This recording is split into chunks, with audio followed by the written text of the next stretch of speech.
अस्सलाम वालेकुम। मुझे कहते हैं नाज़ो। मैं यूँ में रहती हूँ, मेरे 2 बच्चे हैं, एक मेरा हस्बैंड है। ये है मेरे घर आने की कहानी। आपके घर आने की कहानी क्या है वो मुझे कमेंट बॉक्स में बता सकते हैं।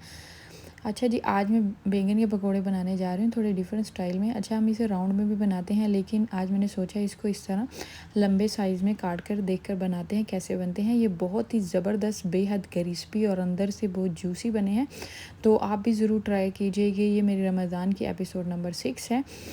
दरमियान में मैंने थोड़ा छोड़ दिया था, सर्दियों की थोड़ी वीडियो मैंने अपलोड की है। अभी इंशाल्लाह कंटिन्यू इसे ही अपलोड करूँगी। यहाँ बैंगन लिया, उसको मैं लंबाई में काट लिया है, और बैंगन को एक टिप है कि उसी वक्त काटना है जब हमने पकाना है। अगर पहले काट दिए तो ये काले हो जाएंगे।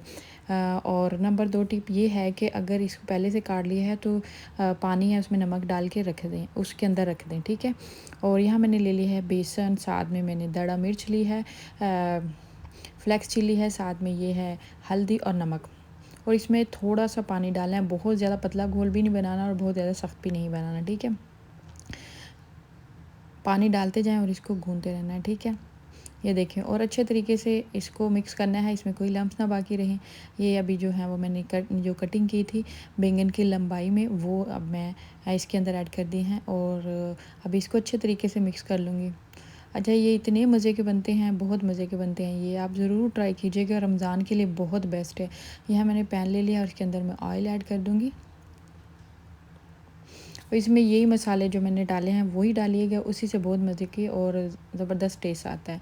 स्पेशल इसमें जो दड़ा मिर्च है उसका बहुत ज़बरदस्त सा टेस्ट आता है इसके अंदर ना। अभी हम इसको गर्म होने देंगे, तेल को ठंडे तेल में ऐड ना कीजिए, साथ ही पैन के चिपक जाएगा, ठीक है। उतने में ये मसाला जो इसके अंदर हमने डाला है वो भी मिक्स हो जाएगा, ठीक है।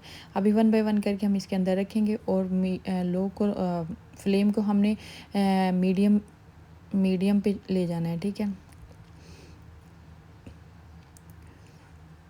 चलें जी, अभी ये हमारे एक तरफ से पक चुके थे, मैंने दूसरी तरफ इसका टर्न दिया है, मैंने इनको फ्लिप कर दिया है। अभी ये पक रहे हैं, और यही है कि आपने इसकी मीडियम पे इसकी फ़्लेम रखनी है, और लो पे कर सकते हैं। इसको थोड़ा सा क्रिस्पी करने के लिए इसकी फ़्लेम लो कर लेते हैं, ताकि ये अच्छे तरीके से क्रिस्पी बन जाए और अंदर से जूसी बहुत ज़बरदस्त तैयार होते हैं। बहुत ही गर्मा गर्म खाने का तो अपना ही मज़ा इनका।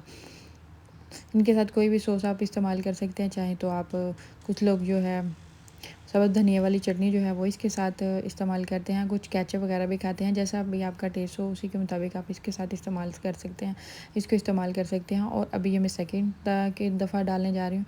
आई होप कि आपको ये मेरी रेसिपी पसंद आएगी। पसंद आए तो लाइक कीजिए, शेयर